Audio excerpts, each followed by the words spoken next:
Self-employment in the developed world, one often thinks of it as chosen. People choose to start their own firm, choose to start their own enterprise. In the developing world, it's not always the case. And as we know, wage employment in the developing world, as I mentioned before, is not the main source of jobs. And when you can't get a wage job and you don't have a social protection system available to feed you, and you can't rely on family, then you have to make money somehow. So a lot of self-employed in the developing world are thereby constrained. They don't have the choice, they just need to make some money so that they can survive.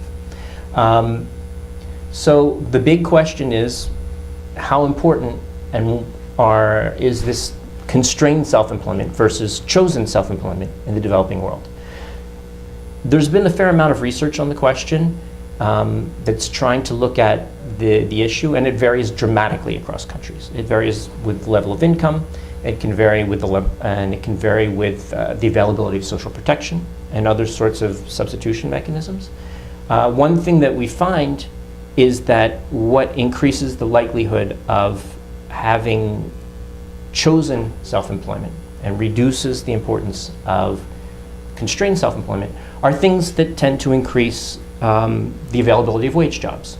So for example, when you reduce constraints to make hiring people and firing people less costly. So firms decide that they want to hire more workers. When firms decide they want to hire more workers, the share of workers who are self-employed by constraint drops. And so the ones who are left are there essentially by choice. Same sort of thing with respect to financing constraints.